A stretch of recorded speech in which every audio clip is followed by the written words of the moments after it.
सकता हूँ समझाने का, ठीक है। हाँ बोलो। सर सेट फंक्शन के बाद सर ट्रिग्नोमेट्री पढ़ा सकते हैं? Why not, sure.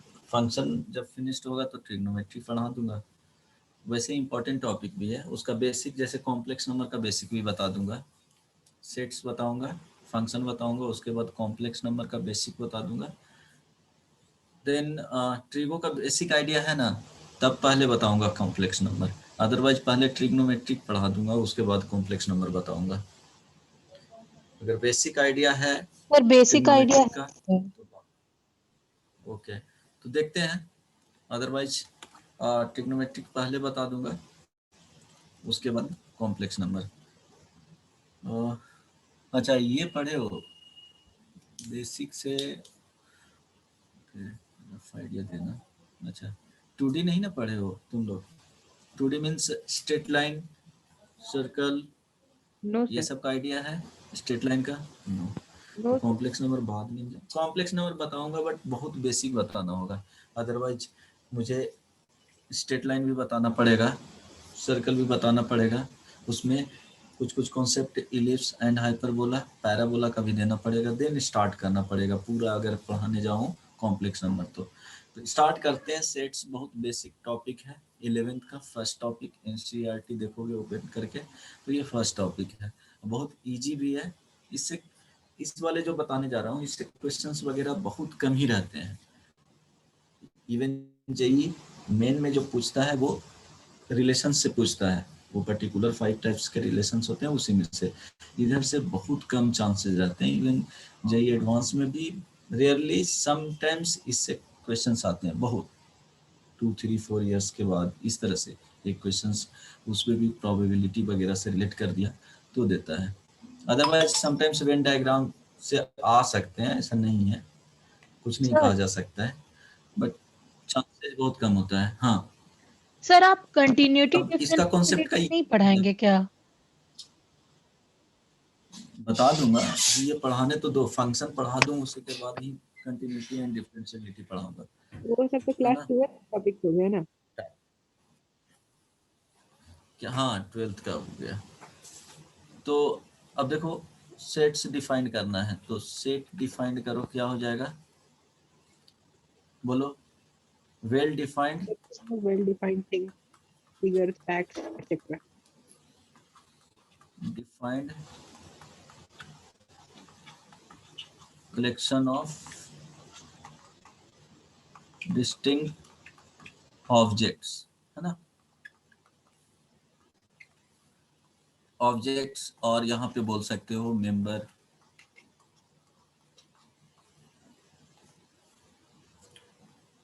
और एलिमेंट्स, है ना।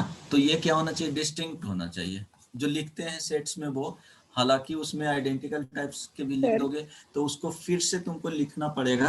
हाँ बोलो। वो डिस्टिंक्ट ऑर्डर में ही लिखना पड़ेगा, बोलो। सर इसके आगे लिख सकते हैं based on quantitative consideration.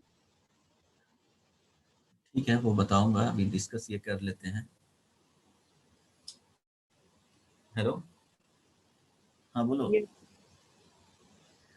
Okay देखो वेल डिफाइंड, अब देखो well defined collection of distinct objects, तो वेल डिफाइंड इट मींस क्या होगा कि जो सेट्स के फॉर्म में दिया हुआ है, हो सकता है कि वो लैंग्वेज में अभी दिया हुआ रहेगा, बट उसको लिखना रहता है एक फॉर्मेट में। वो 2 टाइप्स के बताऊंगा, रोस्टर फॉर्म होता है और एक क्या होता है जी? Set builder. Set builder form. हाँ तो उसमें क्या किया जाता है? रिप्रेजेंट किया जाता है सेट्स को। बट वेल डिफाइंड का मीनिंग है कि वो आंसर है जो पर्सन टू पर्सन और प्लेस टू प्लेस वेरी नहीं होना चाहिए, है ना। जैसे अगर तुमसे पूछा जाए किसी भी बच्चे से कि चलो मैथ्स में 5 टफेस्ट टॉपिक का नाम बताओ, ठीक है, या सिंपली एक सेट है, वो क्या है? 5 टफेस्ट टॉपिक इन मैथमेटिक्स। तो अगर 10th में ही देखा जाए या 9th में ही देखा जाए तो कुछ बच्चे को हो सकता है कि ट्रिग्नोमेट्री का पार्ट है या ज्योमेट्री का पार्ट है वो इजी लगे, कुछ को वो टफ लगे, हो सकता है कि नहीं ऐसा। या सिंपली पूछा जाए कि 9th में अगर पढ़ रहे हो तो 2 ऐसे टॉपिक का मीन्स सब्जेक्ट वाइज एक सेट बनाना है जो क्या होना चाहिए, टफ लगे। ठीक है, तो सारे जो वो 2 टॉपिक बना दिए कुछ भी, एक साइंस हो गया और एक क्या हो गया, मैथ्स हो गया।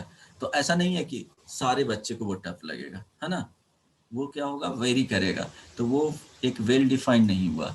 अगर यहाँ से जाओगे, सपोज पूछा जाए कि 5 बेस्ट क्रिकेटर्स का एक सेट बनाना है आपको, तो वो क्या करेगा, पर्सन टू पर्सन वेरी कर सकता है। हो सकता है कि किसी को उसमें रोहित शर्मा को कंसीडर करे, कोई है जो रोहित शर्मा को उसमें कंसीडर नहीं करे, ऐसा भी हो सकता है। तो ये क्या होगा, पर्सन टू पर्सन वेरी करेंगे।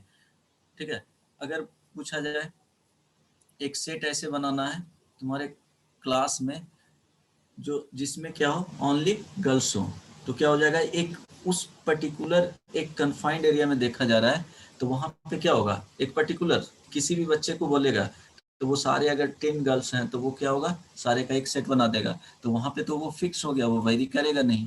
या सपोज उसमें बोला जाए कि सबसे टॉलेस्ट वाले का 5 टॉलेस्ट बच्चों का एक सेट बनाना है, तो वो भी क्या हो जाएगा, फिक्स्ड हो जाएगा। तो वेल डिफाइंड का यही मीनिंग होता है कि रफली अगर याद करना चाहते हो तो वो पर्सन टू पर्सन वेरी नहीं करना चाहिए, है ना। तो एग्जाम्पल में लिख लो,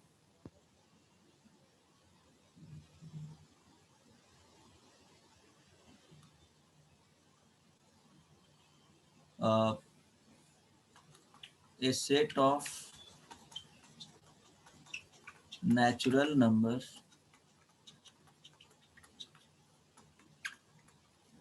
less than 7, ये होगा कि नहीं, हेलो, यस सर होगा। ओके, ये 1 2 a set of 5 best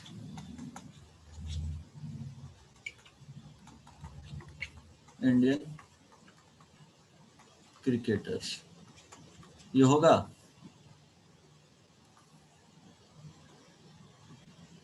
hello, ये होगा, ये सेट होगा, इसके बारे में बताओ। नहीं होगा सर। No sir. ये सेट नहीं होगा। ठीक है, तो इस तरह से यहाँ पे बोला जाए a set of 5 dangerous animals in world, इसके बारे में बताओ। सर ये भी नहीं होगा। सर नहीं होगा। ये भी नहीं होगा। ठीक है, तो इस तरह से ध्यान में रखना कि पर्सन टू पर्सन या ये क्या हो जाएगा, प्लेस टू प्लेस वेरी करेगा। ऐसा कोई डिफाइंड ये सेट नहीं बनाया गया है यूनिवर्सली जो 5 डेंजरस एनिमल्स को उसमें रैंकिंग वाइज रखा जाए। हाँ सर ये सेट होगा क्या, set of any 5 natural number? नहीं नहीं, वो तो फिर क्या हो जाएगा, 5 नेचुरल नंबर वो उसको फिक्स कर दोगे तब हो जाएगा। ठीक है, ओके वो फिक्स नहीं ना है, पर्सन टू पर्सन वो क्या हो जाएगा, कुछ और बोल रहा है, वो कुछ और बोल रहा है। तो यहाँ पे देखो डिफाइंड कर दिए सबका, ये क्या हो जाएगा, कॉमन आंसर आ जाएगा, a set of natural numbers less than 7। तो उसमें क्या हो जाएंगे, 1 2 3 4 5 अप टू 6 तक जाएगा, है ना। यहाँ पे 4 नंबर,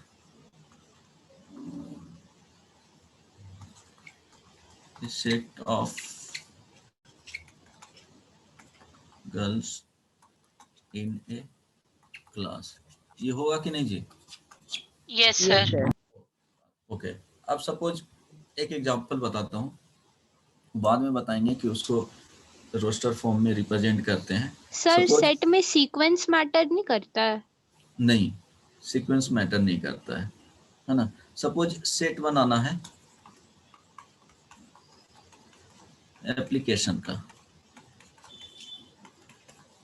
तो देखो इसमें जो सेट बनाएंगे ये बताऊंगा किस तरह से करली ब्रैकेट में रखा जाता है, किसके फॉर्म में, हालांकि थोड़ा आइडिया होगा।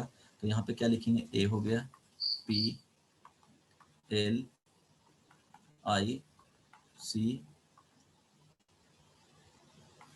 T O N.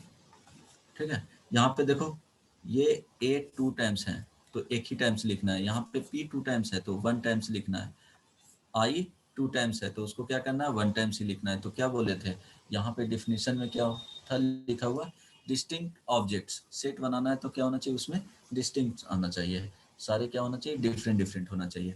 ये ब्रेसेस बोलते हैं या करली ब्रैकेट इसको बोला जाता है, ब्रेसेस और करली ब्रैकेट जो इस तरह से लिखा हुआ है इसको क्या बोलेंगे जी,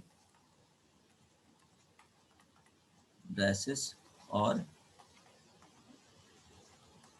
करली ब्रैकेट। ओके और इसमें जो है वो क्या है, एलिमेंट्स आर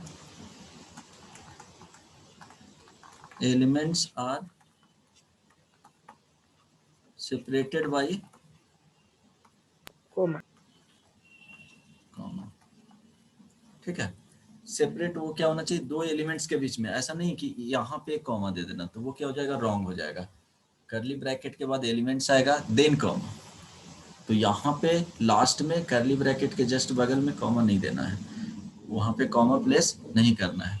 अब इसके केस में ऑर्डर ऑफ जो एलिमेंट्स होगा वो मैटर नहीं करेगा। ऑर्डर यहाँ पे लिख सकते हो, order of elements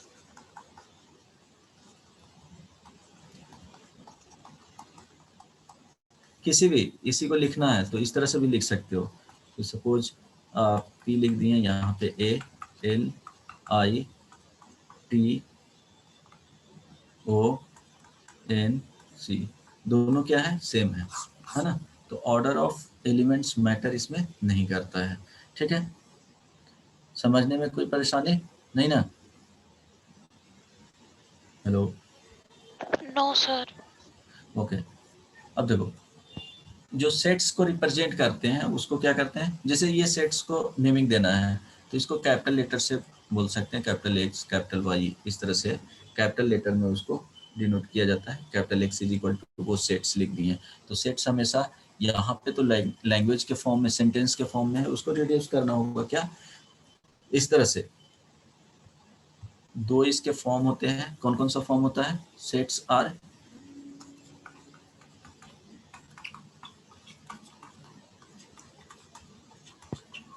represented in two form, first बोलो, set builder. Okay, first roster form, इसको और लिस्टिंग फॉर्म भी बोलते हैं, और टैबुलर फॉर्म बोला जाता है।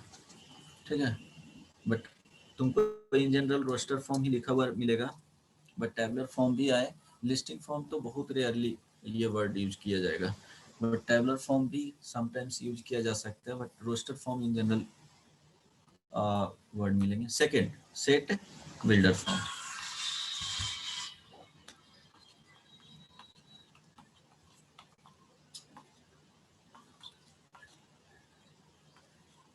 है ना, सेट बिल्डर फॉर्म, इसका भी नेमिंग पता है, और क्या बोलते हैं इसको, hello, property form. Rule form, कहाँ से पढ़े हो प्रॉपर्टी फॉर्म, है ना। तो ये ध्यान बुक रखना। में अलग अलग दिया रहता है। ओके, टू डिफरेंट वेज से रिप्रेजेंट किया जाता है, सेट्स को रिप्रेजेंट किया जाता है, ये टाइप्स नहीं है। तो टू वेज से किया जाता है, एक रोस्टर फॉर्म आ गया, एक सेट बिल्डर फॉर्म हो गया। अब रोस्टर फॉर्म में, रोस्टर फॉर्म ऑलरेडी बता चुका हूँ, इसमें कैसे लिखते हैं एलिमेंट्स को, elements are enclosed between braces or curly bracket and separated by,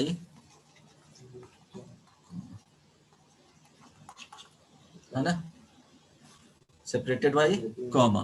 जैसे अब एग्जांपल दिया हुआ है, a set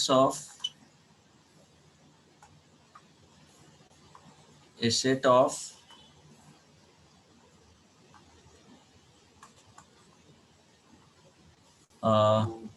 natural number less than 10, natural number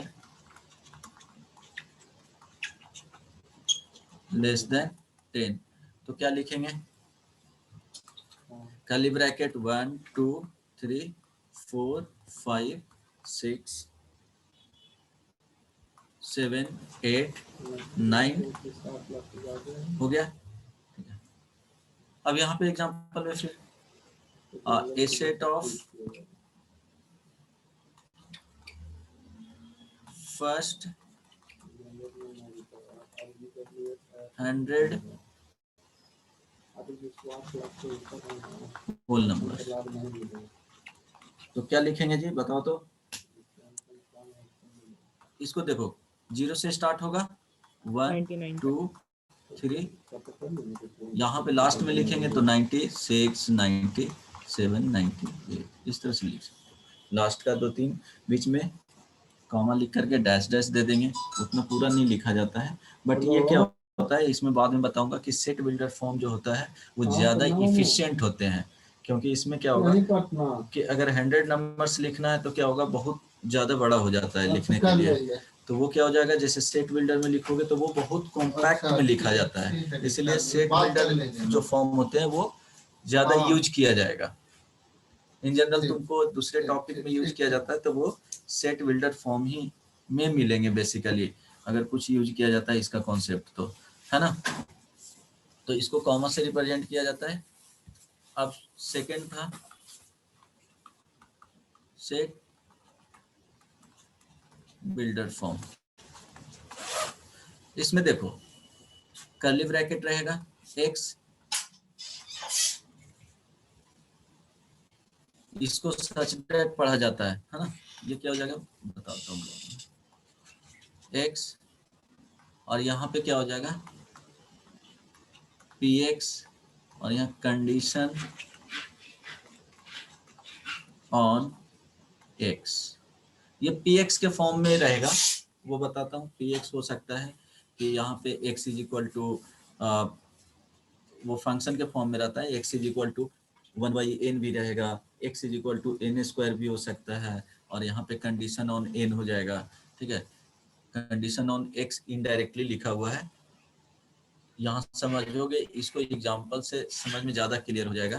कि सपोज लिखा हुआ है, एग्जाम्पल में देता हूँ, ए सेट ऑफ, ओके पहले ये बता देता हूँ, एक मिनट ट्राई करना समझ इस तरह से, और x/px कंडीशन ऑन x। ठीक है, ये जो लिखा हुआ है, और इसको क्या पढ़ा जाता है, सच दैट, है ना। ये तो ये दोनों जो हो गए, इसको क्या पढ़ेंगे, सच that, x such that.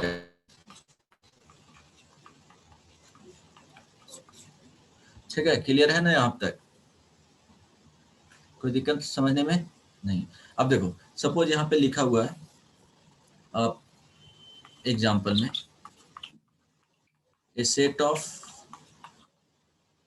Natural number less than 10, a set of natural number less then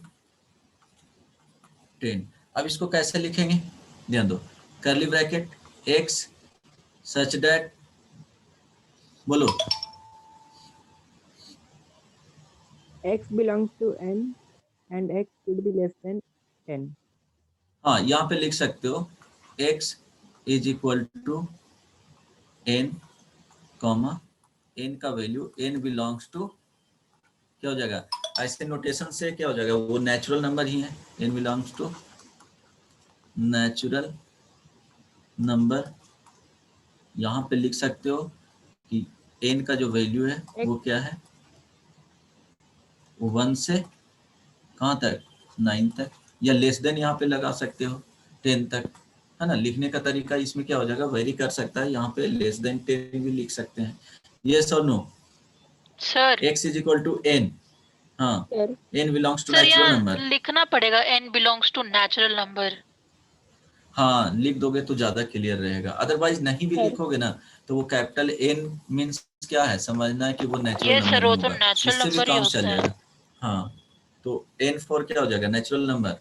ये कंडीशंस भी, इसको सिंपली इतना भी लिखोगे तो चलेगा। ये x sir such that x is equal to n, और n का जो वैल्यू है वो 1 से 9 तक है, ठीक है। हाँ बोलो।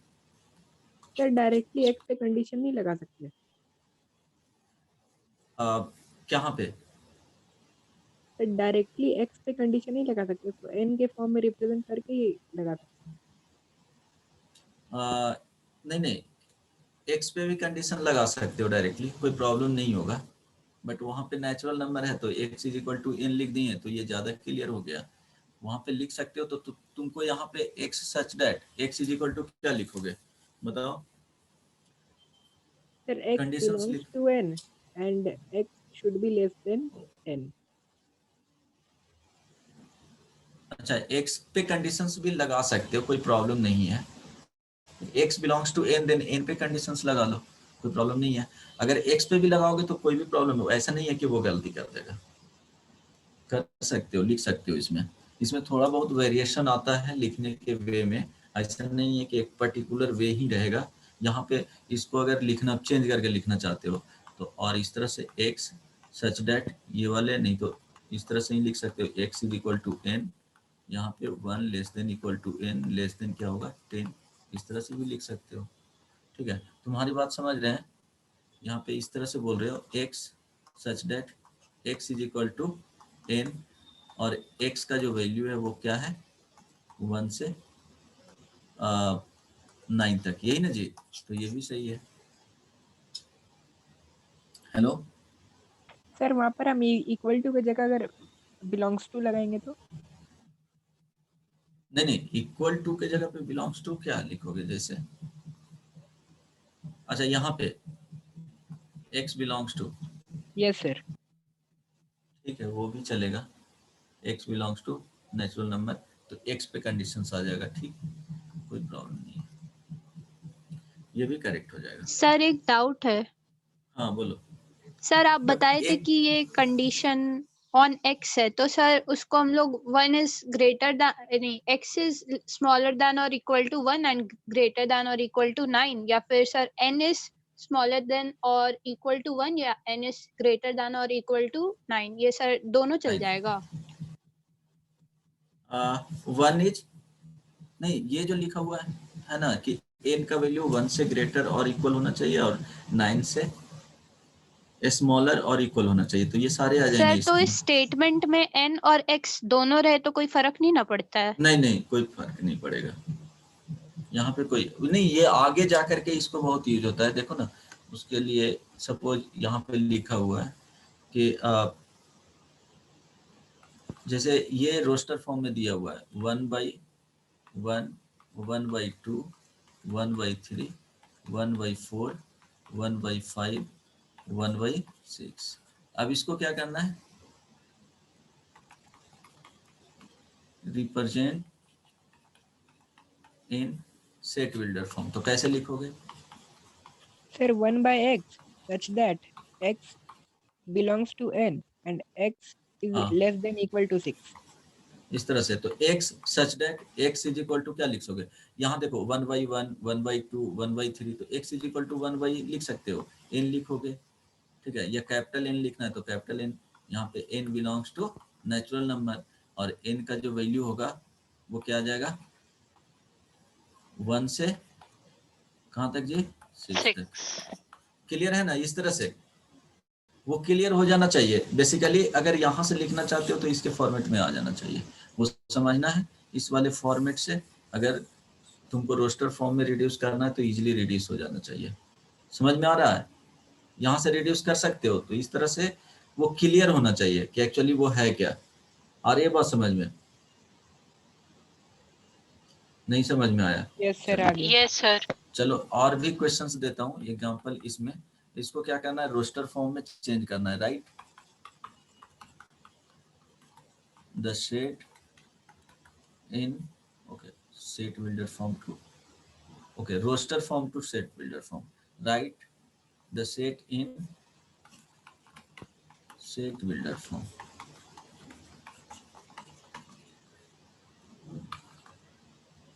फर्स्ट में 1/2, 2/5, 3/10, 4/17, 5/26, 6/37, then 7/50।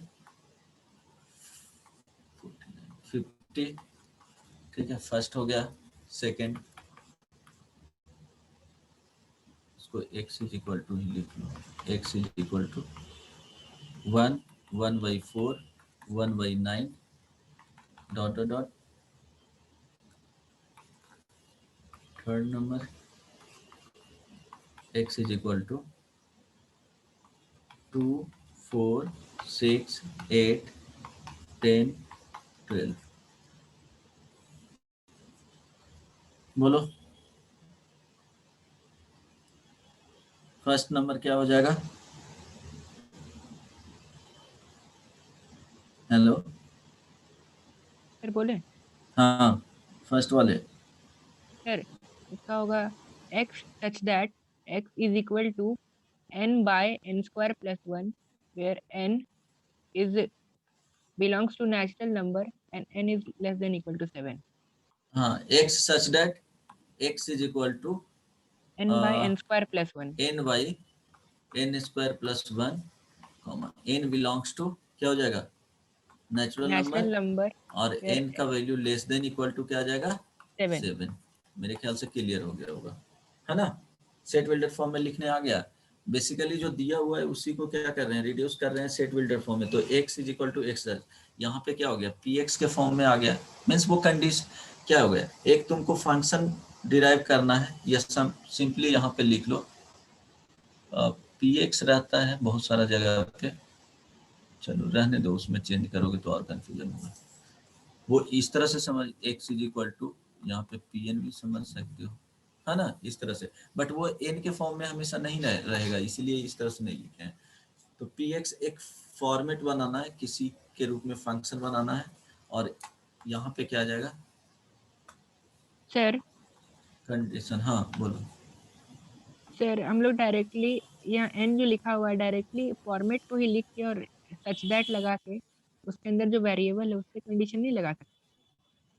कैसे बोलोगे तब तो? सर जैसे यहाँ पर है, यहाँ पर डायरेक्टली नहीं सकते। x by x square plus 1 such that x belongs to x n and such x is दैट less than equal to 7. x is equal to, अच्छा n is equal to, No sir, x by x square plus 1 such that x is equal. हाँ ठीक है, क्या लिखा है, एक मिनट बोलो, x by x square sir such that से प्लस 1, पहले x by x square plus 1.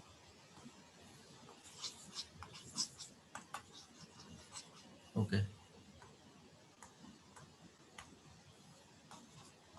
यहाँ पे x by x square plus 1 such that x is equal to x x belongs belongs to to natural number and x हाँ is less than equal to 7. And x less than equal to 7। Okay, हाँ ये भी correct है, कोई problem नहीं है, ठीक है, ये भी करेक्ट है। यहाँ से भी रिड्यूस कर सकते हो, x divided by x square plus 1, x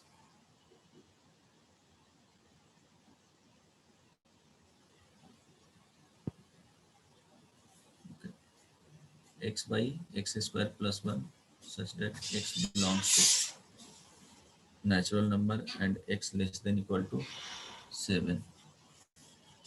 Okay, but in general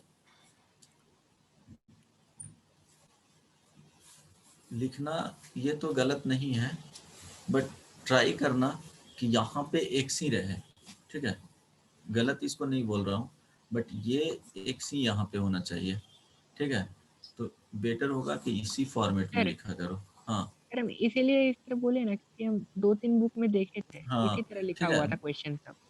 ठीक है, प्रॉब्लम नहीं है, ये भी करेक्ट है, बट ट्राई करो इसके फॉर्मेट में लिखने के लिए। वो वही है, x by x square plus 1 such that x belongs to natural number and x less than equal to 7। मैं ऐसा तो नहीं बोला कि इनकरेक्ट है, बट ठीक है, इसके फॉर्मेट में भी लिख सकते हो। ये एक ही फॉर्मेट में क्या होगा कि चेंजेस रहने से कारण वो समझ में आना चाहिए कि एक्चुअली कहना क्या चाह रहा है, बट एक फॉर्मेट में रहेगा तो याद इजली रहेगा। अगर 2-3 वेरिएशन में रखोगे, वो ध्यान में रखना पड़ेगा, वेरिएशन उसका थोड़ा बहुत देखना बुक्स वगैरह में तो मिल जाएगा, बट क्या होगा एक फॉर्मेट में रखोगे तो वो समझ में आ जाएगा कि कहना क्या चाह रहा है। यहाँ से देख करके ये लिख सकते हो, कोई प्रॉब्लम नहीं है, ठीक है, बट यही याद रखना, ठीक ना।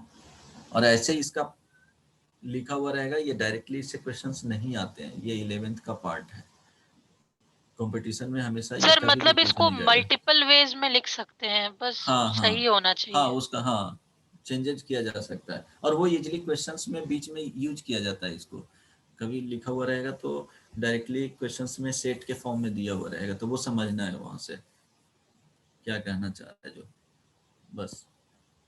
इवन कॉम्प्लेक्स नंबर में आ जाएंगे, तुमको क्वाड्रेटिक इक्वेशन में सेट्स का यूज कर सकता है, ट्रिगो में सेट्स का यूज कर सकता है, प्रोबेबिलिटी में तुमको यूज होगा सेट्स का, ठीक है। अब सेकंड वाले का बताओ क्या लिखोगे। सर सेकंड वाला बन गया, बट उसका लास्ट टर्म बता सकते हैं? x such that x is equal to क्या हो जाएगा, 1/n 1/n square. Square, 1/n square, और यहाँ पे n belongs to n natural belongs number, to n। ठीक है, ओके। अब यहाँ भी लिखोगे 1/x square such that x belongs to natural number, यही ना जी, वो भी लिख सकते हो। Third number, sir x such that X x is equal to 2n, n belongs to natural number। हाँ इसको लिखना चाहोगे तो इस तरह से भी लिख सकते हो, x such that x is equal to 2 क्या हो जाएगा n, n और n n belongs to belongs to n natural and number n is n less less than than, equal to 6। Less than equal और to भी लिख 6। सकते हो क्या यहाँ पे, x such that x is even natural number less then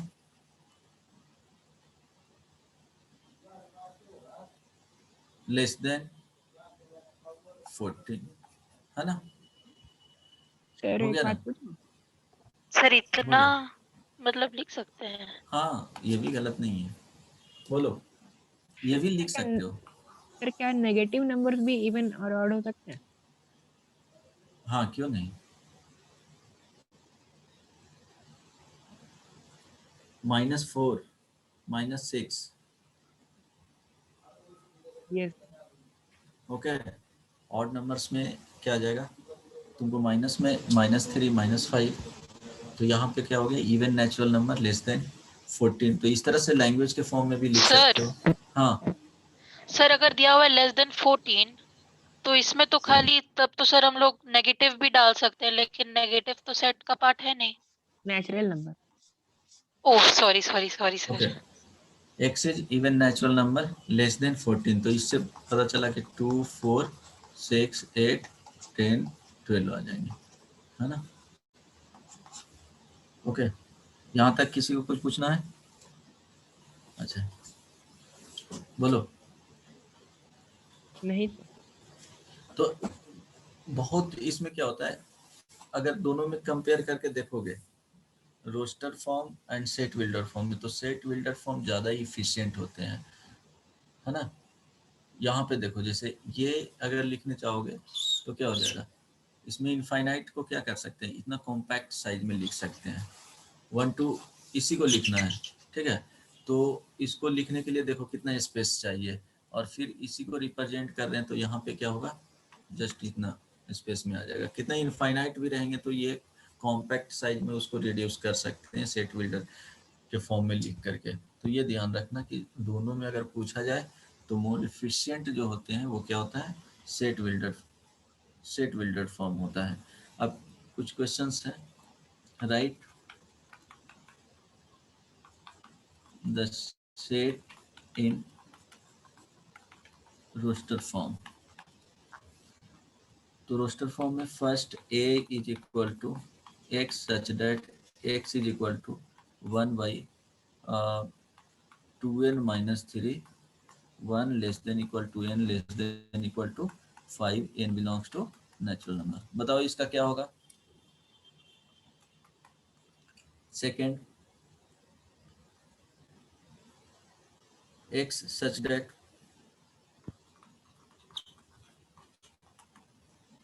x is letter of word Mississippi.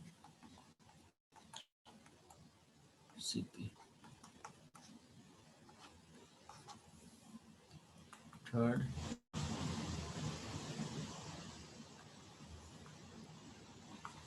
x such that modulus of x minus 3 less than 2, x belongs to z. Z for integer. Integer. okay. Then एक और लिख लो इसमें, x such that n belongs to natural number an plus 1 is equal to 3an and a1 is equal to 1. Okay. 5 में e is equal to x such that x belongs to z, x square less than 20. चलो first वाले का answer बताओ। Sir -1 Sir, minus 1, 1, 1 by 3, 1 by 5, 1 by 7. क्या हुआ? Hello Sir, Yes. minus 1, 1, 1 by 3, 1 by 5, 1 by 7. 1/7 okay 1 by 1 ये minus में आ जाएगा ना, और ये 2 रखोगे तो क्या आ जाएगा 1 बाई 1, 3 रखोगे तो 1 बाई क्या हो जाएगा 3, 3. 1 बाई 5 कहाँ तक जाएगा जी 5 इंटू 2 7 तक, ठीक है। ये हो गया फर्स्ट का। सेकंड बताओ। Sir Sir, MESIAP MISI. MISP. S AP. A P, sir ए थोड़ी होता है मिसिसिपी में। अच्छा ये डबल P है ना, ये क्या हो जाएगा सर हाँ बोलो। सर मैथमेटिक्स में अगर सेट बिल्डर फॉर्म में किसी वर्ड का अगर हमको नंबर ऑफ लेटर्स लिखने के लिए आता है रोस्टर फॉर्म में, तो उस केस में हम लोग को स्पेलिंग करेक्ट है या रॉन्ग है इस बात को कंसीडर नहीं करना है ना। कब कब क्या बोला? सर हेलो जब मैथमेटिक्स में अगर कोई कंडीशन के अक्रॉस हम लोग आते हैं जिसमें दिया रहता है कि एक वर्ड दिया हुआ है, उसमें हम लोग को उसके लेटर्स जो है उसको सेपरेटली अरेंज करके रोस्टर फॉर्म में रिप्रेजेंट करना है। उस केस में हाँ अगर वर्ड्स अगर नहीं उससे पता रॉन्ग नहीं रॉन्ग चलेगा स्पेल्ड कि है एक्चुअली तो हाँ उससे पता नहीं चल पाएगा ना। इसको लिखना है तो इसके फॉर्म में रोस्टर फॉर्म से यहाँ पे जाओगे तो वो क्या हो जाएगा, वो वर्ड ही नहीं ढूंढ पाओगे, है ना। ये सेट बिल्डर फॉर्म में दिया हुआ है, रोस्टर फॉर्म में लिखोगे तो वो स्पष्ट नहीं हो पाएंगे। तो एम आ गया, आई हो गया, ठीक है, एम आई एस हो जाएगा, आई हो गया है, एस हो गया है, आई हो गया है, पी बच गया। बस इतना ही ना जी, बोलो। yes sir. Yes, sir. Okay, next one, इसका आंसर 2, बताओ। 3, 4. x बिलोंग्स 2, टू, 3, ये 4. क्या हो गया, इंटीजर हो गया, तो क्या आ जाएगा, 2 2, 3 3, 4. 4, श्योर हो, इनइक्वालिटी यूज किया गया है, इनइक्वालिटी बताया ना, Yes, sir. तो Solve मॉड्यूलस किए. x माइनस 3 लेस देन 2, तो यहाँ से जो आएगा वैल्यू वो -2 less than x minus 3 less than क्या हो जाएगा 2, तो 3 ऐड करोगे तो क्या हो जाएगा यहाँ पे 1 less then x less then 5, तो आंसर में लिखोगे 2 3 4, यस और नो, है ना। अब Yes. 4 नंबर का बताओ। 4 नंबर में n बिलोंग्स टू क्या है, नेचुरल नंबर, तो belongs to natural number it mean सारे नेचुरल नंबर्स वहां पे लिए जाएंगे, तो a1 का वैल्यू दिया हुआ है, देखो an + 1 is equal to 3an, तो जब भी इस तरह से लिखा जाता है सबस्क्रिप्ट में, तो n बिलोंग्स टू क्या होगा, यहाँ पे जब भी लेना है तो नेचुरल नंबर ही 1, 3, लेना है, 9, 27. Dot dot dot dot. तो a2 का जो वैल्यू आएगा वो क्या आ जाएगा, 3 इंटू a1, यहाँ से a2 का वैल्यू क्या आएगा बताओ, 3. 3 आएगा, ठीक है, 3, a2 इज इक्वल टू 3, अब a3 का वैल्यू चाहिए तो क्या हो जाएगा, 9. 3a2 is equal to 9, a4 का वैल्यू चाहिए, कितना हो जाएगा जी, 27. ये 27, तो अब जो लिखेंगे वो d इज इक्वल टू क्या हो जाएगा, फर्स्ट में 1 3 9 27 एंड सो, समझ में एक पैटर्न उससे पता चल रहा है ना, 3 to the power 0 3 to the power 1 3 to the power 2, इस तरह से। अब लास्ट वाले का आंसर बोलो। Sir, -4, -3, -2, -1, 0, 1, 2, 3, 4. Okay, x square less than क्या है 20, तो x का जो वैल्यू आएगा यहाँ देखो, x square less than 20 it means x का जो वैल्यू आएगा वो क्या आएगा, स्क्वायर रूट -20 से कहाँ तक जाएगा, +√20. हाँ, तो यहाँ पे अगर इसका वैल्यू फाइंड करोगे तो जो बेसिकली ये आएगा वो 4 से कम आएगा, है ना, तो 4.5 ही बोल दिए, less than x less then, रफली इसका वैल्यू ले रहे हैं 4.5। अब बोल रहा है कि z x belongs to integers, तो इंटीजर्स इसके बीच में क्या क्या आ जाएंगे, -4 -3 -2 -1 0 1 2 3, यस और नो, 4 भी, sir. ओके, लेस देन 4.5 तक गया है ना, हाँ 4 भी आ जाएगा, यहाँ पे क्या हो जाएगा, यहाँ लिख लेना 4 भी आ जाएगा। सेट बिल्डर में ही मांगे, सेट बिल्डर देखो यहाँ भी सेट बिल्डर के फॉर्म में दिया हुआ था, रोस्टर फॉर्म में क्या किए हैं, रिड्यूस किए हैं, तो इट मीन्स यहाँ भी सेट बिल्डर के कुछ एग्जांपल हो गए, है ना, रिवर्स करके जाओगे इसको छोड़ करके, बाकी में रिवर्स करके सीख सकते हो कि वो रोस्टर फॉर्म में दिया हुआ है, तो नहीं ये सब बारे में प्रॉब्लम हो जाएगा, ठीक है, बट एग्जांपल से समझ में आया ना किस तरह से सेट बिल्डर फॉर्म में लिखा जाता है, हिमांगी हाँ सर. हो जाएगा, बन जाएंगे question set builder form Yes में, sir. ओके। अब इस तरह के जो सिंबल होते हैं Belongs to. इसको बोलते हैं क्या, बिलोंग्स टू, और इस तरह से जो साइन होता है उसको क्या बोलते हैं, Does not belong. Does not belong to.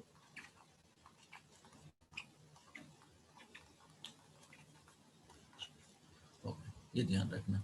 Suppose यहाँ पे बोला जाएगा कि इस तरह से ए सेट दिया हुआ है 2 3 4 5 6, तो यहाँ पे लिख सकते हैं कि 2 बिलोंग्स टू ए, बोल सकते हैं, इट मीन्स सेट ए, है ना, 3 बिलोंग्स टू सेट ए। अगर 7 does not belongs to set A, लिख सकते हैं यस और नो? Yes sir. कोई प्रॉब्लम नहीं ना इसमें? इट मीन्स ये 7 does not belong to set A. और यहाँ पे लिखेंगे तो क्या हो जाएगा? 2 belongs to set A.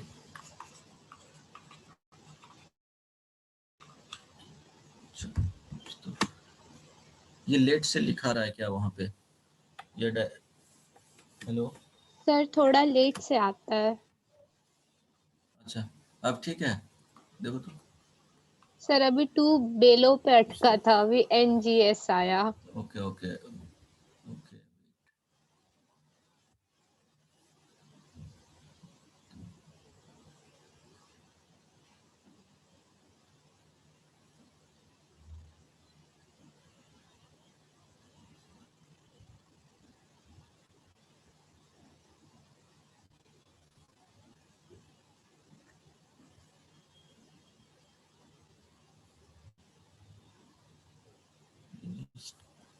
Slow क्यों हो जाता है?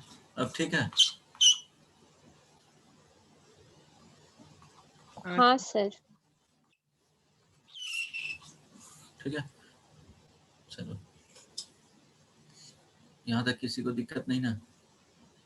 नहीं अब देखो सपोज ये कुछ इस तरह से फॉर्म में अगर लिखा हुआ रहता है कि 1 less than equal to x less than 2, तो ये भी क्या है? एक सेट है, सेट ऑफ कंटिन्यूअस नंबर्स। ठीक है, नंबर्स मीन्स यहाँ पे रियल नंबर्स। समझ में आ जाएगा? तो इसी को लिखते हैं सेमी। ये बेसिकली क्लोज्ड है, ओपन क्लोज्ड ये सब तो पढ़ा हुआ है।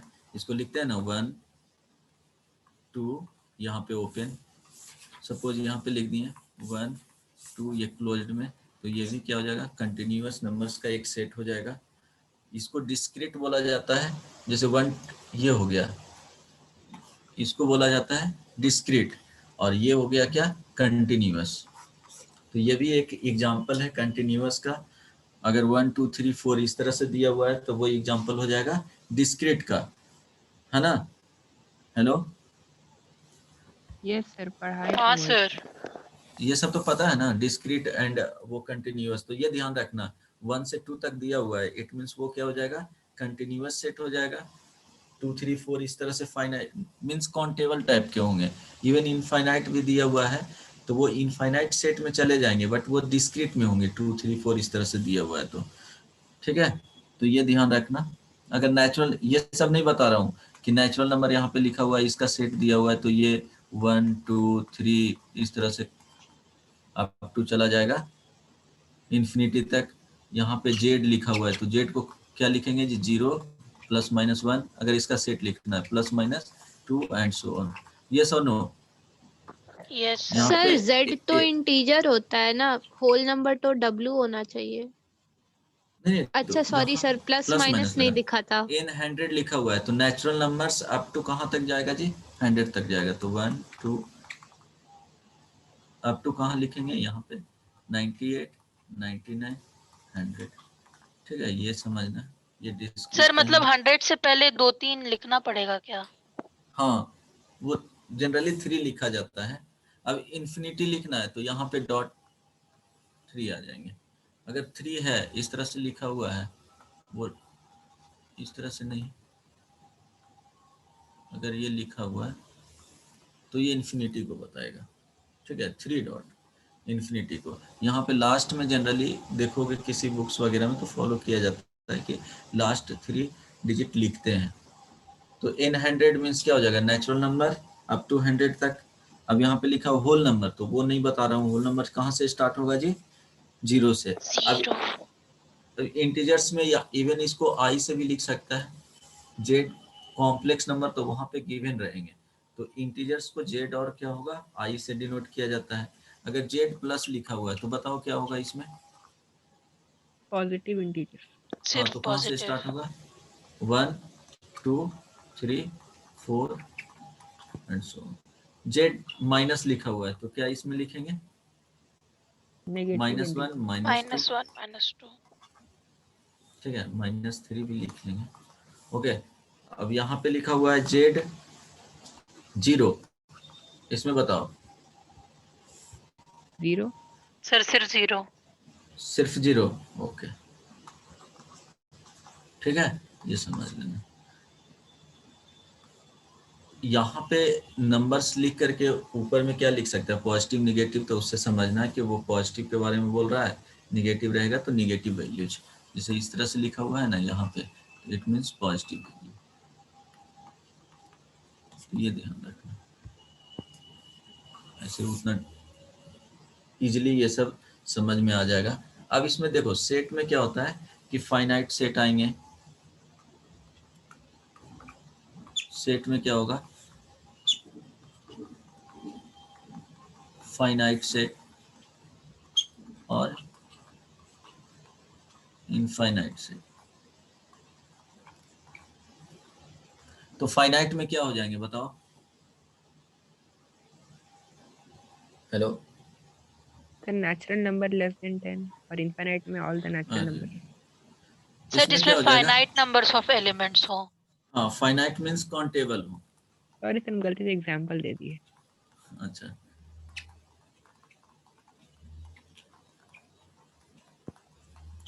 कोई दिक्कत नहीं ना? सेट ऑफ, इसमें एग्जांपल लिखना है तो क्या हो जाएगा? Set of, A set of natural number less than less then 100, ये क्या हो जाएगा? ए सेट ऑफ इंटीजर्स, ये सुनो। अब Yes. फाइनाइट में भी तुमको अलग अलग डिफाइंड रहेंगे कि उसमें वो सेट जो आएगा उसमें हो सकता है नल सेट भी हो, जिसको वाइट सेट बोला जाता है, सिंगलटन सेट होता है, फिर तुमको आ जाएगा फाइनाइट सेट। इसमें भी डिफाइंड करते हैं कि जैसे एक हो गया वाइट सेट और नल सेट। इसमें बताओ क्या होगा? No any elements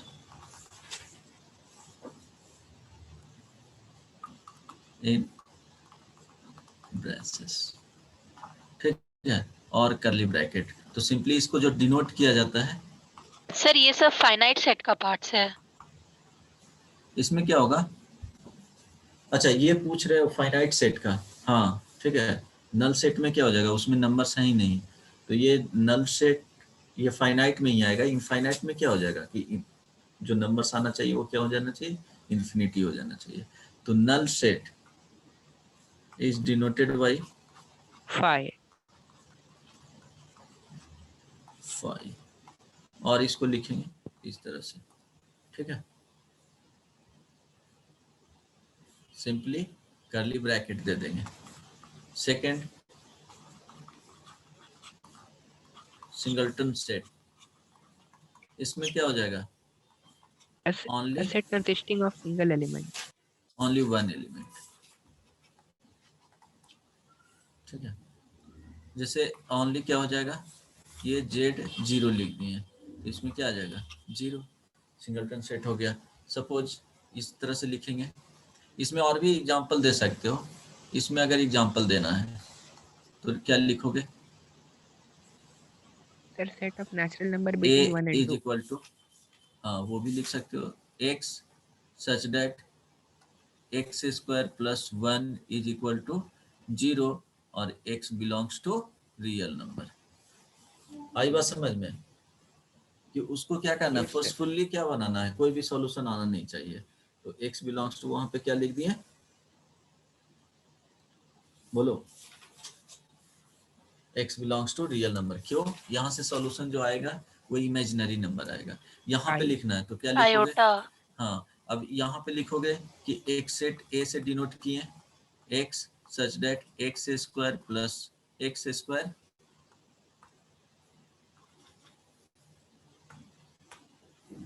-1 is equal to 0 in x belongs to natural number.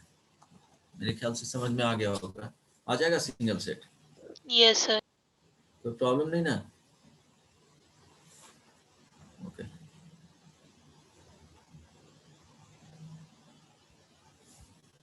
अब ध्यान देना इसमें कि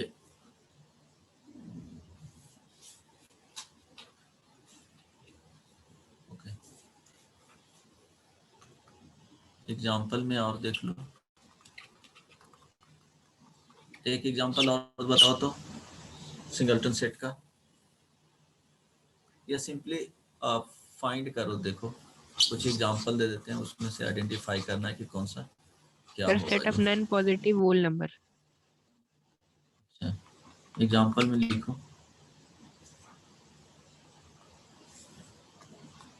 x such that x square -1 is equal to 0, x belongs to real number। First हो गया। सेकंड बताना है कि किस टाइप के आएंगे। x such that x square plus 1 is equal to 0, x belongs to real number। Third x such that x square minus 5x plus 4 is equal to 0, x belongs to natural number।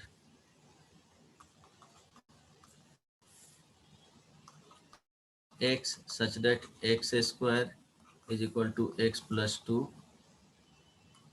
x belongs to okay, x belongs to real number। चलो बताओ first वाले क्या आएगा।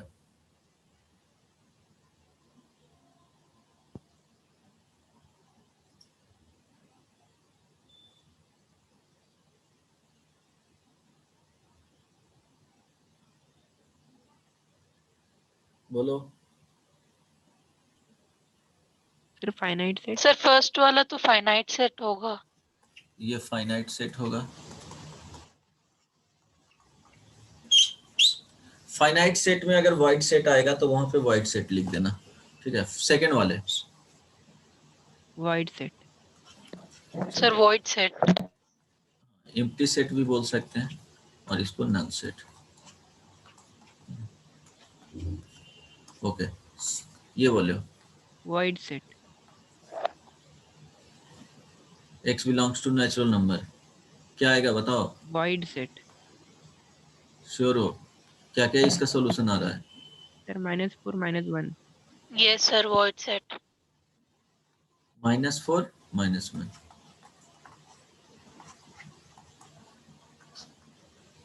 Last वाले का finite set. Okay चलो इसके बाद और एग्जांपल लिख लो।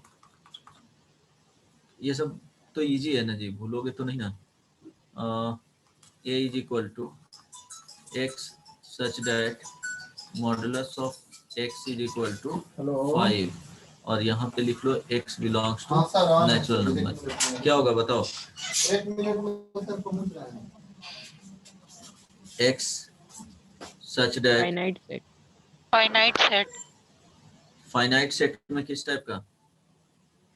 X square is equal to 7, x sir belongs to singleton set. हाँ ठीक है। यहाँ से अगर देखोगे तो ये भी क्या आ जाएगा? Empty set. Singleton set. Okay हाँ सर एम्प्टी ये सेट होगा। एम्प्टी सेट आएगा और ये आ जाएगा क्या? Singleton set.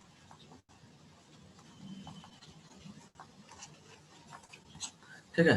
तो इस तरह से तुमको फाइनाइट में देखो एम्प्टी सेट और सिंगलटन सेट रहेगा तो वो बेसिकली फाइनाइट सेट से अलग डिफाइंड किया है, तो वो इस तरह से समझना है।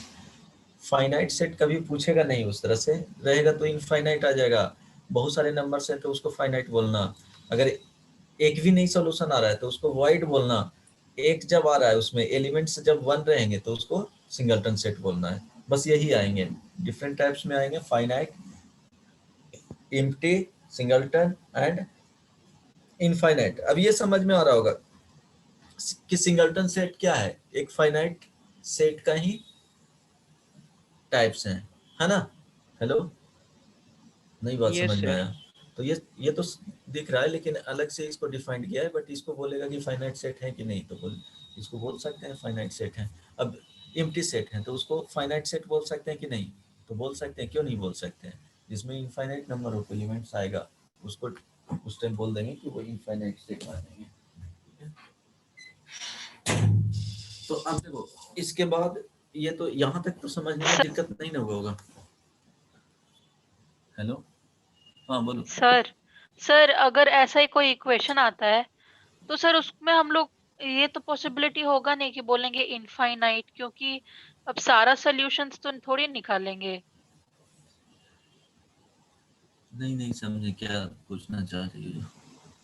सर जैसे ऐसे कोई दिया हुआ है कि x बिलोंग्स टू कोई फंक्शन दिया हुआ है। नहीं सर उस तरह से दिया हुआ नहीं रहेगा। सपोज एक इक्वेशन दिया हुआ रहेगा, ठीक है, उसमें सॉल्यूशन अगर फाइंड करोगे, देखो तो सॉल्यूशन फाइंड किए तो इनइक्वालिटी के केस में है, तो सपोज आंसर आ गया 1 से 2 के बीच में, तो इसमें क्या बोलेंगे, इनफाइनाइट सेट। ठीक है, हो सकता है x = ओनली 1 आया तो इसके केस में सिंगलटन सेट, वो नो सॉल्यूशन आया तो उसके केस में क्या बोलेंगे, एम्प्टी सेट। और ये बात समझ में, हो सकता है x = 2 और 3 आ गया तो इसमें क्या हो जाएगा, फाइनाइट सेट। नहीं समझ में आया, आ रही बात समझ यस में, सर आप आया। बताना। इसमें नो, यहाँ पे नो सॉल्यूशन। ठीक है, बात समझ में आ गया ना। हाँ सर। हाँ, तो इस तरह से रहेगा, एक ऑप्शन दे देंगे और उसके बाद पूछेगा क्वेश्चंस में।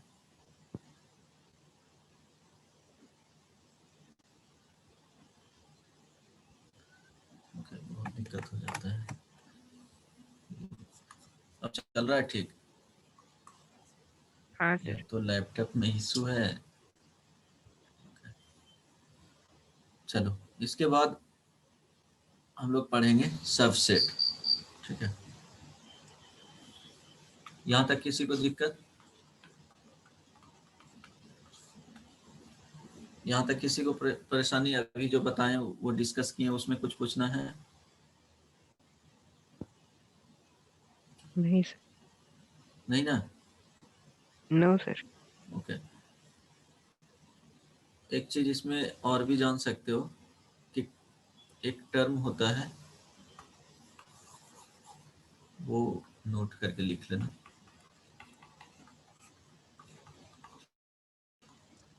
Cardinal number. Number of members of a set. क्या होगा, ये क्या होता है, cardinal number of any set. इसमें क्या बोलेंगे, ये number of elements. Distinct element. Distinct तो पहले ही डिफाइन किए, नंबर ऑफ एलिमेंट्स। और इसको रिप्रेजेंट कैसे किया जाता है, एन ए से, cardinal number, number of elements in set A और O A, order of any set, order of any set. और इसमें क्या, इसको बोलेंगे number of elements in set A, number of elements in set A. Okay, समझ में आ गया ना। इस तरह से क्या किया जाता है, इसको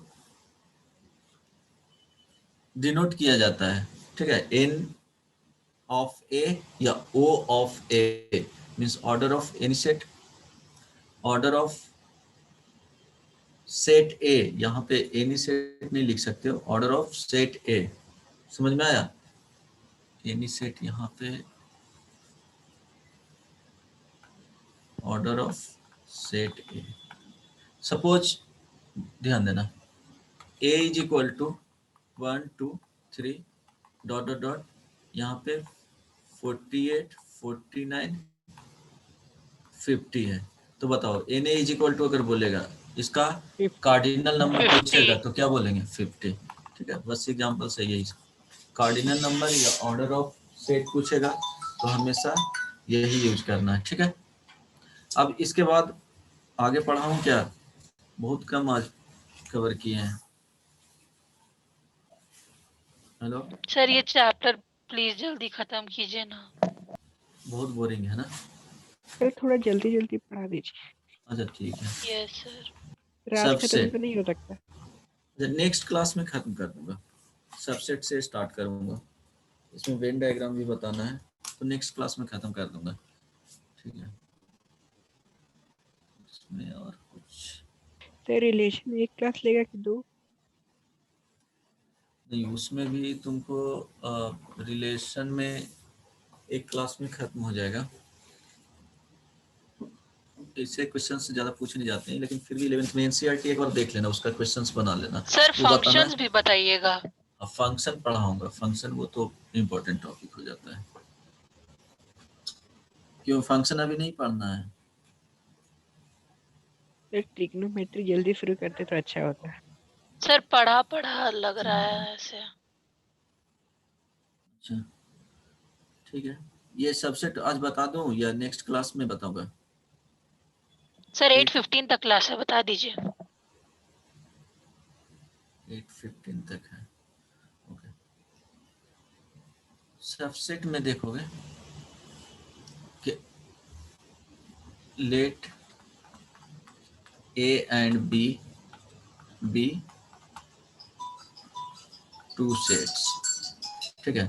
क्या है? A and B two sets हैं। तो if all elements of set A is, if all element of set A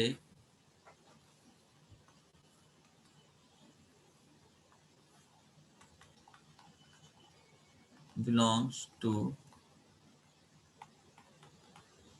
elements of set B, then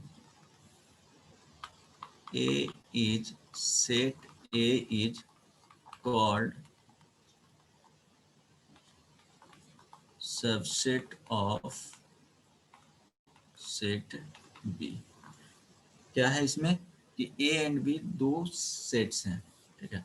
अब देखा जा रहा है कि A वाले में जो एलिमेंट्स हैं वो B वाले एलिमेंट्स से कंपेयर करते हैं तो सारे एलिमेंट्स क्या होंगे, या तो यहाँ पे क्या लिखे हैं, if all elements of set A और ओके ठीक है, all elements of set A belongs to elements of set B, then set A is called subset of set B। तो देखो इसमें अगर समझोगे कि दो सेट ले लिए, यहाँ पे A सेट यहाँ पे दिया हुआ है, ट्राई करना समझने का, 2 3 4 5 हो गया। B सेट लिए जिसमें क्या होगा, 1 2 3 4 5 6 हो गया, ठीक है। ऐसा नहीं लिखा हूं कि यहाँ पे लिखा हूं all elements of set A का belongs to elements of set B, ऐसा नहीं all elements of set B, ऐसा कुछ नहीं लिखे हैं। इसके किसी भी जो एलिमेंट्स से कंपेयर कर रहे हैं, कोई भी एलिमेंट्स इसका देख रहे हैं, मीन्स इसमें चेक किए और उसको इसमें फिर सेट बी में चेक कर रहे हैं, तो क्या होगा, अवेलेबल होगा, तो बोलेंगे कि ए क्या है, सबसेट ऑफ बी है। तो यहाँ पे ए जो लिखे हैं वो 2 3 4 5 लिखे हैं, बी वाले एलिमेंट्स में 1 2 3 4 5 6 है, तो यहाँ बोल सकते हैं कि ए क्या है, सबसेट ऑफ बी है। बट इस तरह से नहीं बोल सकते हैं कि B is the subset of A, ये क्या हो जाएगा, गलत हो जाएगा। आई बात समझ में? क्यों? यहाँ पे बोलेंगे A is the subset of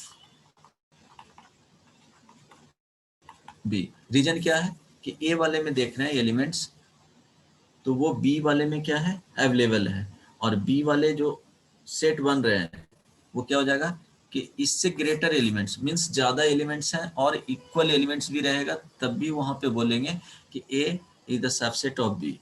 समझ में आ रहा है? हेलो हाँ सर।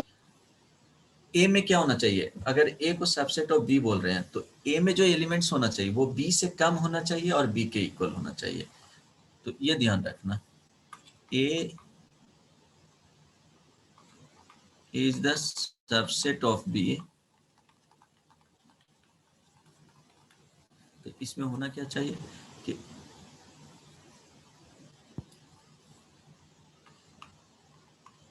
एलिमेंट्स ऑफ सेट ए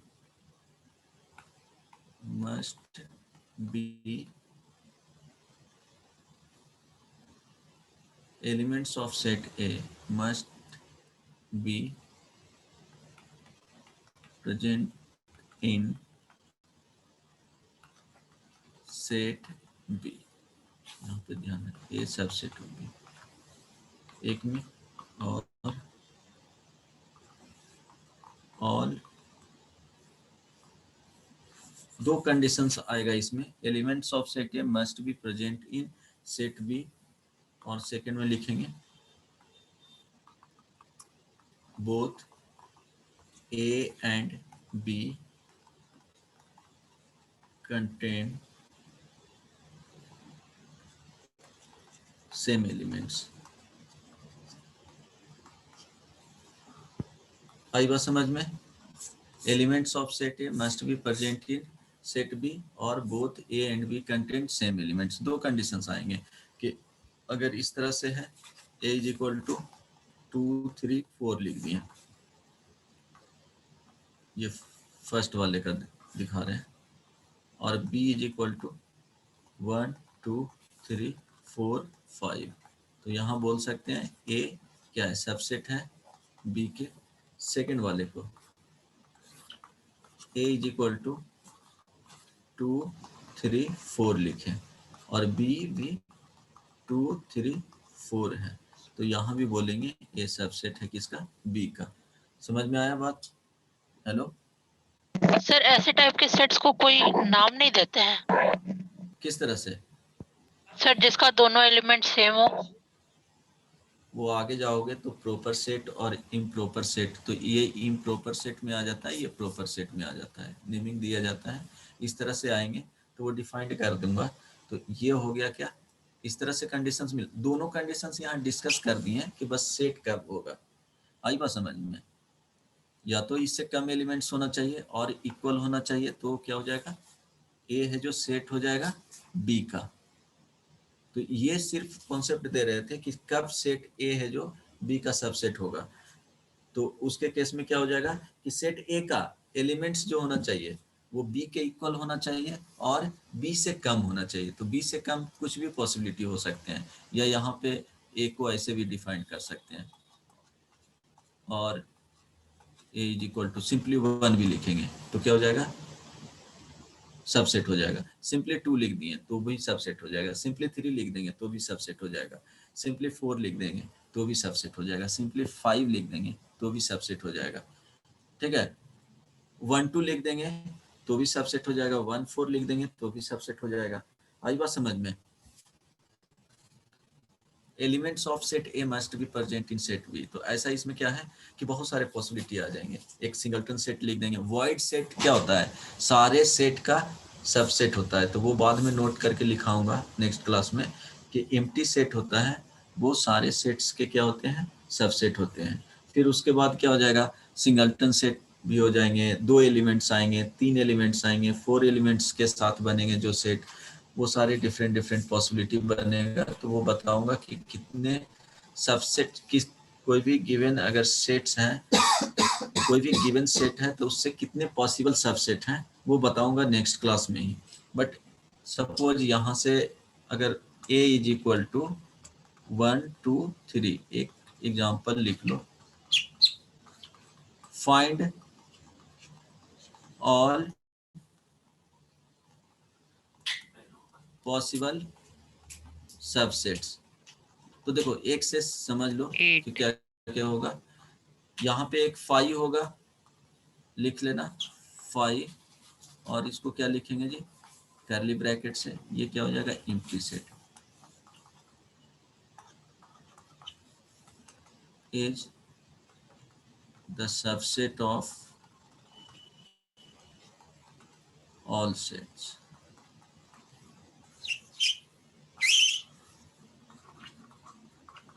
तो देखो 5 हो जाएगा, फिर 1 के साथ बनेगा, 2 के साथ बनेंगे, 3 के साथ बनेंगे, 1 2 साथ में रहेगा, 1 3 भी साथ में रह सकता है, 2 3 साथ में रहेगा तो भी सबसेट होगा, फिर 1 2 3 भी।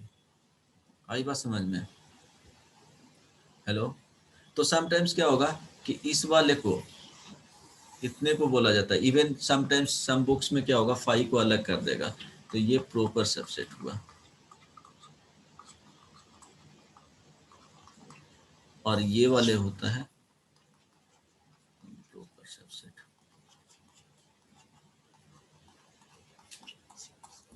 Okay, simply a is equal to 1 2 दिया हुआ है तो क्या लिखेंगे, सबसेट्स 5 1 2 1 2 होगा। तो ये जो आ जाएंगे इसको प्रॉपर सबसेट, ये वाले पार्ट क्या हो गए इम्प्रॉपर। हेलो, यहाँ तक किसी को समझने में कोई परेशानी नहीं ना? ये समझ में आ रहा है ना? हेलो। हाँ सर।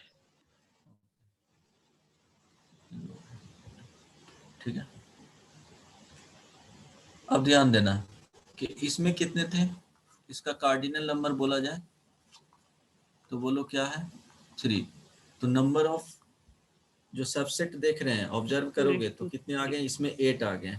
अगर 2 एलिमेंट्स हैं, देखो यहाँ पे क्या है 3 एलिमेंट्स है तो 8 आया, 2 एलिमेंट्स हैं तो 4 आया, तो 4 है। तो एक पैटर्न मिलेगा। हाँ, तो अगर 4 एलिमेंट्स है तो वो 16 हो जाएगा। तो नंबर ऑफ अगर ए में, सो यहाँ लिख लेना नोट में, if set A contains n elements, then possible subsets is equal to 2 to the power n। ठीक है, जब 4 रहेगा तो 16 आ जाएगा, 2 रहेगा तो 4 आएगा, 3 रहेगा तो 8 आएगा, 5 एलिमेंट्स रहेंगे तो 32 आ जाएगा, 6 एलिमेंट्स रहेंगे तो 64 आ जाएगा, 7 एलिमेंट्स रहेंगे तो 128 आ जाएगा, जब 8 एलिमेंट्स रहेंगे तो 256 आ जाएगा। तो इस तरह से क्या होगा, बढ़ते चले जाएंगे। ये समझ में आ गया? Yes hello. सर। अब एक यहाँ पे नोट में ये भी लिख लेना, देखो इस तरह से फर्स्ट में कि ए अगर इस तरह से दिया हुआ है बी, तो A is proper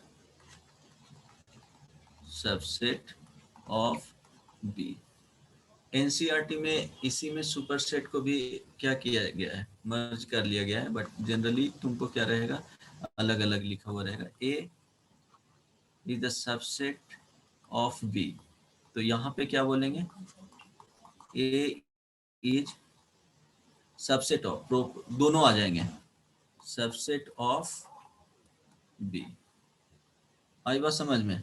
A is the subset of B, but NCERT में ओनली जो यही यूज किया गया है, इसी को बोला गया है, ऐसे बोलेंगे प्रॉपर सबसेट। यहाँ पे इक्वल वाला साइन नहीं आ रहा है, it means A and B वाले इक्वल यहाँ पे नहीं होंगे। यहाँ से दिख रहा है कि ए का जो एलिमेंट्स होगा वो ऑलवेज क्या होगा, बी से कम होगा। आई बात समझ में? हेलो। तो इसलिए उसको अलग अलग कर दिए, ये क्या हो जाएगा प्रॉपर सेट। बट एनसीईआरटी में जो लिखा गया है तो वहां पे क्या किया गया है, ये बी वाले कंडीशंस लिख दिया गया है, लिखा है बेसिकली एनसीईआरटी में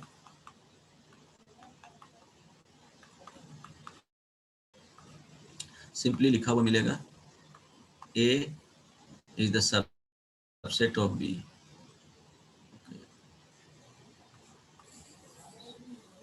इसी को बोलेगा A is subset of B। ये ध्यान रखना। दोनों में डिफरेंस पता चला 1 और 2 में। हेलो, यहाँ देखो इक्वल वाले जो सेट आते हैं ना वो एक्सक्लूडेड हो जाते हैं। तो यहाँ पे फर्स्ट में A is the proper subset of B। यहाँ पे क्या हो जाएगा A is subset of B, means equal वाले भी इसमें कंसीडर हो जाएंगे। फिर इसमें लिखा हुआ रहेगा सपोज इस तरह से B, जस्ट उसको ये क्या किए हैं रिवर्स कर दिए, तो इसको क्या पढ़ा जाता है B इज superset क्या superset of superset of A। ये भी याद रखना। अरे यार ये स्लो हो गया। Okay, B is the superset of A। और ये तो पता ही है A इस तरह से अगर लिखा हुआ है B, तो यहाँ पे क्या बोलेंगे A is the subset of.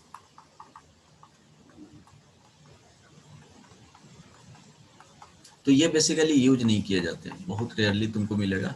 But ये समझना कि इक्वल और जब इक्वल लगा देंगे तो उसमें इक्वल वाले भी एलिमेंट्स वाले सबसेट आ जाएंगे। और यहाँ पे इस तरह से सिंपली लिखा हुआ है तो प्रॉपर सबसेट आएंगे। ठीक है, बाकी नेक्स्ट क्लास में ही डिस्कस करूंगा। ठीक है, ये ध्यान रखना। एक ये हो गया natural number, subset of whole number, subset of integers, subset of rational number, subset of real number, subset of complex number. ये क्या हो गया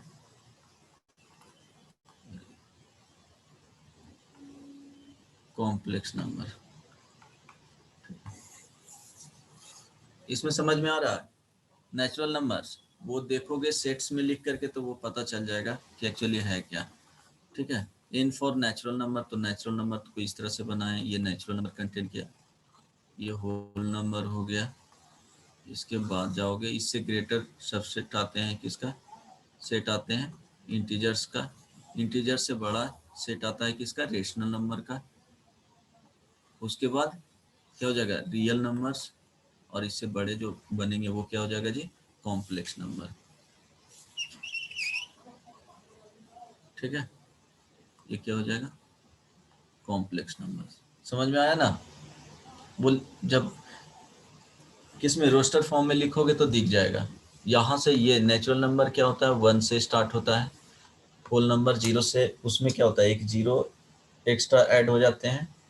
फिर तुमको इंटीजर्स आ गया तो वो पता ही है उसका।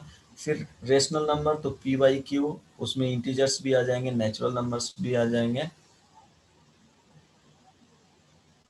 फ्रैक्शन भी आ जाएंगे नेगेटिव पॉजिटिव के साथ। और फिर R वो रियल नंबर हो गया, और C कॉम्प्लेक्स नंबर, वो सारे नंबर्स उसमें हो जाएंगे। वहाँ पे कॉम्प्लेक्स नंबर में इरेशनल हो जाएंगे, रेशनल हो जाएंगे, रियल हो जाएगा भी, इमेजिनरी आ जाएंगे भी। तो ये सबसे क्या होता है सबसे बड़ा सेट होता है C फॉर कॉम्प्लेक्स नंबर। अब नेक्स्ट क्लास में डिस्कस करेंगे। ठीक है, हेलो यस सर। चलो नेक्स्ट क्लास में खत्म हो जाएगा।